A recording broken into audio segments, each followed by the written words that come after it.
எல்லாருக்கும் வணக்கம். நம்ம இன்னைக்கு எதை பத்தி பார்க்க போறோம்னா, இந்த வீடியோல நம்ம குரலி பத்தி தான் நம்ம பார்க்க போறோம். குரலி பூஜை பண்ணும்போது அந்த குரலி தெய்வத்தை விளக்குல காட்சி கொடுக்கறது தான் நீங்க பார்த்துட்டு இருக்கீங்க. யாருமே அவ்வளவு சீக்கிரத்துல இதெல்லாம் எடுத்து போட மாட்டாங்க. குரலி தேவதைன்றது பாத்தீங்கன்னா இது ஒரு துஷ்ட தேவதைன்னு தான் வரும். இந்த தேவதையை நம்ம பூஜை பண்ணும்போது நேரடி காட்சி கொடுத்து நம்ம கிட்ட பேசும். இது அதுக்கு முன்னாடி சில ரூபத்திலையும் அது காட்சி கொடுக்கும். நாங்க பூஜை பண்ணும்போது எங்களுக்கு பாத்தீங்கன்னா இது விளக்குல காட்சி கொடுத்தது. நான் இந்த வீடியோல காட்டியிருப்பேன். இந்த விளக்கு திரியில பாத்தீங்கன்னா அந்த 2 கண்ணு வாய் எல்லாமே உங்களுக்கு நல்லா தெளிவாவே இதுல தெரியும். இந்த மாதிரி அது காட்சி கொடுக்கும் போது நீங்க அதை வணங்கிட்டு மேற்கொண்டு நீங்க பூஜை பண்ணுங்க. உங்களுக்கு அது நேர்ல வரும்.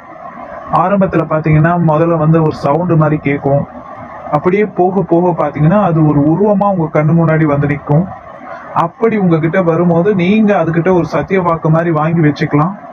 ஆனா இதுல ஒரு விஷயம் என்னன்னு பாத்தீங்கன்னா, குரலி பூஜைன்றது ரொம்ப ரிஸ்கான விஷயம். அதை வச்சு நீங்க என்ன பூஜை பண்ணலான்னு பாத்தீங்கன்னா, நீங்க அந்த ஒரு குரலி வித்துன்னுவாங்க அந்த மாதிரி விஷயங்கள் பண்ணலாம். ஆனா இந்த பூஜைன்றது நம்ம எடுத்து பண்றது கொஞ்சம் ரிஸ்க் தான், ரொம்ப கஷ்டம். நம்ம ஜாக்கிரதையா பண்ணலன்னா இது பாத்தீங்கன்னா நம்ம உயிருக்கே கூட ஆபத்தா கூட முடியும். இந்த பூஜைலாம் நீங்க பண்றதா இருந்தா உடல் கட்டு கண்டிப்பா போட்டே ஆகணும். அந்த மாதிரி இந்த குரலி பூஜை நீங்க பண்ற மாதிரி இருந்ததுன்னா அந்த டைம்ல பாத்தீங்கன்னா அந்த உபாசன டைம்ல எந்த தெய்வத்தையும் நீங்க வணங்கக்கூடாது, வழிபடவும் கூடாது. அந்த ஒரு உபாசன நாள்ல மட்டும்தான். இப்ப நாங்க மெயினா காட்டுறது இந்த மாதிரி நிறைய விஷயங்கள்லாம் இருக்குன்றதுனாலதான் இந்த மாதிரி விளக்குல எல்லாம் அது காட்சி கொடுக்கும். நம்ம அது பாத்தீங்கன்னா தெரியாம நம்ம பாட்டு பூஜை பண்ணிக்கிட்டே இருப்போம். உன்னிப்பா நம்ம கவனிச்சோம்னு நினைச்சுக்கோங்கல்ல, நிறைய விஷயங்கள் நமக்கே தெரிய வரும்.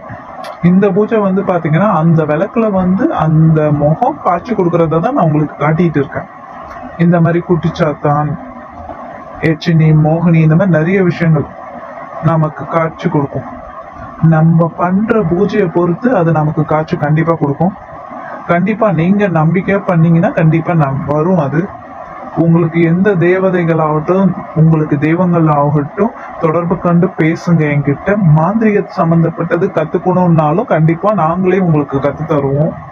தேவைப்படுறவங்க தொடர்பு கொண்டு பேசுங்க. நன்றி, வணக்கம்.